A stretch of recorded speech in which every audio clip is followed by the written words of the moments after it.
If you feel like every diet used to work, but now nothing does, you're not crazy. It's not your willpower, and it's definitely not your age. The truth is, your metabolism has changed, and the way you've been dieting and approaching weight loss is making it worse. In this video, I'm going to break down exactly why old diets aren't working anymore and what you can do to finally lose fat in a way that actually lasts. By the end of this video, you'll understand why cutting more calories and doing more cardio is the worst thing you can do. And I'll let you in on the exact strategy my clients use to speed up their metabolism while dropping the stubborn body fat. You see, most people are led to believe that your metabolism is this fixed thing that we are born with, and you are either lucky and born with a fast metabolism, or you were absolutely screwed coming out of the womb and you just had a slow metabolism. But that is far from the truth. Our metabolism is ever changing and adapting, and your metabolism isn't broken, it's actually just very smart. A calorie is literally a unit of energy. So when you are restricting calories, you are restricting yourself from energy. This means that your body is going to try to do its best to conserve as much energy as possible for survival purposes. So the more you diet, the more your metabolism will slow down to try to conserve energy. This means that the 1,700 calories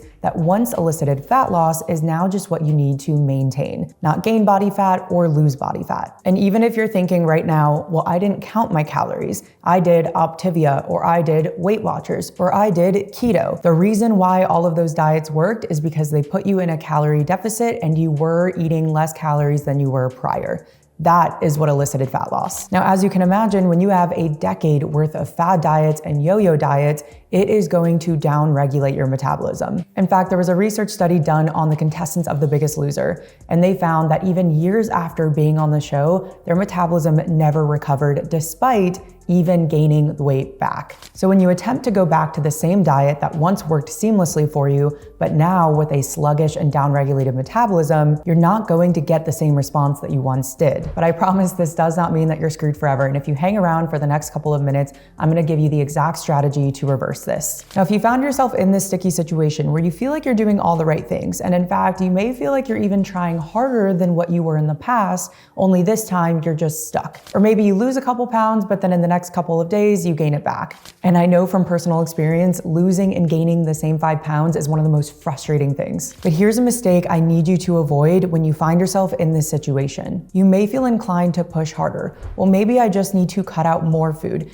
Maybe I just need to skip breakfast. Maybe I just need to spend a couple extra minutes doing more cardio. That is actually a fast track to self-sabotaging your progress. When you cut too many calories and you do too much cardio, there's two things that's working against you. The first thing is you're going to notice some extreme hunger. And what happens is you might find you start to take some extra bites of things, extra licks, your cheat days are getting completely out of control. And now you're actually eating more calories in the end because you have less self-control. This can also really screw with your relationship with food. You start to view certain foods as good and certain foods as bad. So Monday through Friday, you're eating all of the good foods, but on Saturday, you go out to brunch with your girlfriends, and now you eat everything and anything in sight that you had labeled bad throughout the week. 1,700 calories consumed every day is still lower on average throughout the week than 1,400 calories consumed 4 days out of the week, but the other 3 days are 2,500. This is one of the most common mistakes I see. The second reason why cutting your calories further and doing more cardio is sabotaging your progress is because it's decreasing something called NEAT. NEAT is all of the calories that you are burning from non-intentional exercise. Think walking your dog, cleaning, putting on your makeup, standing. As I mentioned earlier on in the video, when you are restricting calories and your body's trying to conserve energy,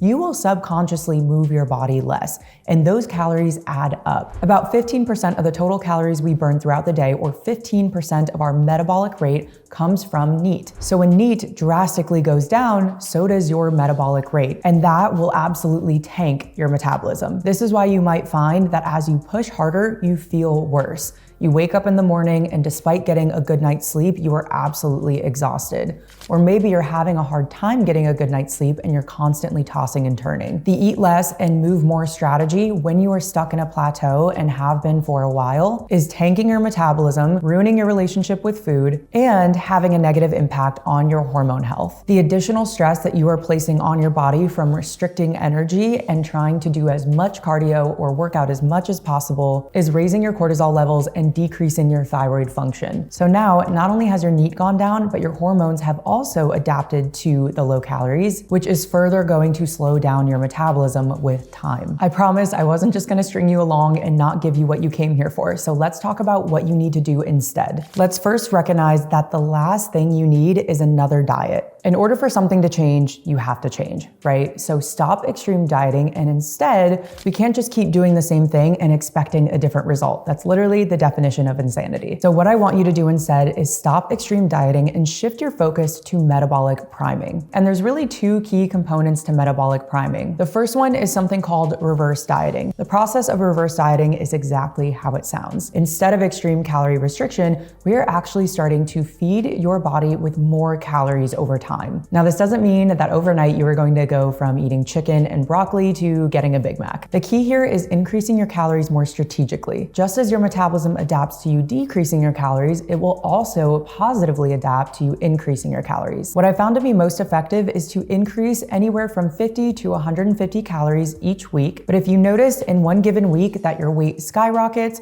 or for 3 consecutive weeks you are gaining weight, go ahead and hold your calories steady, because you may now be over your maintenance and now in a surplus. And keep in mind, just because we're increasing calories does not mean that we are increasing the amount of body fat. You might be wondering, when do I stop increasing my calories? How many calories should I get to? And the truth is that is all going to depend on your body specifically. Our client Katie, for example, went from eating 1,500 calories and not able to drop a single pound to reverse dieting all the way up to 2,400 calories. But as we started to increase beyond 2,400 calories, she was slowly gaining weight. So that had become Katie's new maintenance. If you want to get the most out of your reverse diet and build a super efficient metabolism, you'll need to pair the small incremental increases in calories with strength training in the gym. And not just any strength training, but progressive overload specifically. Progressive overload is essentially just increasing the amount of volume you are doing with your workouts. For example, you might be doing a 145-pound hip thrust for 3 sets of 10. The next week, you should aim for 150 pounds for 3 sets of 10. Or maybe you do 3 sets of 12 at the 145 pounds. You are either trying to increase the amount of reps you are doing or increase the amount of weight you are doing. The goal with each of your sets is to get 1 to 3 reps shy of failure, meaning you cannot perform another repetition. This is how we build muscle. We do not build muscle by picking up the same 10 to 15 pound dumbbells. The magic truly happens when you are feeding your body with enough calories to build lean muscle mass, but not over-consuming calories to where you're also adding a ton of excess body fat. Of course, we have to remember the importance of protein in our diet as well. And to obtain the most maximal results within metabolic priming, both from a body composition standpoint and a metabolism standpoint, you want to aim for roughly 0.8 to 1 gram per pound of your body weight or your goal weight. If you have a lot of body fat that you are looking to lose, you can take 1 gram times your estimated lean body mass. The reason why metabolic priming is so effective is because not only has your metabolism adapted to the higher calories, but you've also built lean muscle in the process. Muscle is not only the organ of longevity, but it is also single-handedly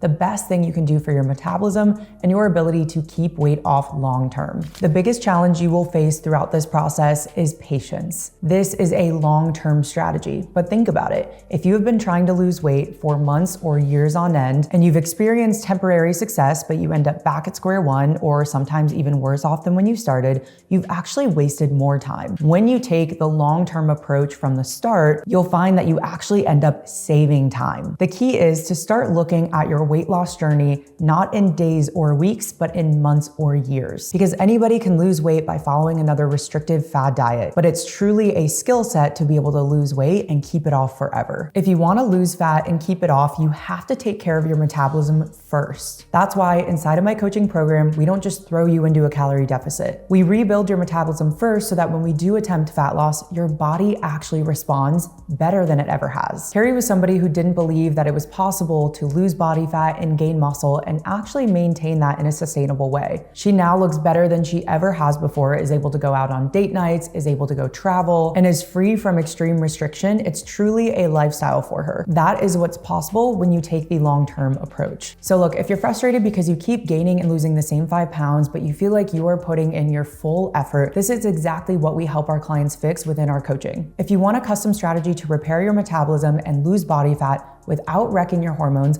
book in a complimentary strategy session using the link below. We'll break down exactly what's going on with your body, why what you're doing isn't working, and what the plan needs to look like moving forward. Now that you understand why your old diet stopped working for you, you have two choices. You can either keep doing what you're doing and hope that someday it just works, or you can start to work with your metabolism instead of against it. If you found this video helpful and you want more strategies like this, make sure to subscribe, and I'll see you in the next video.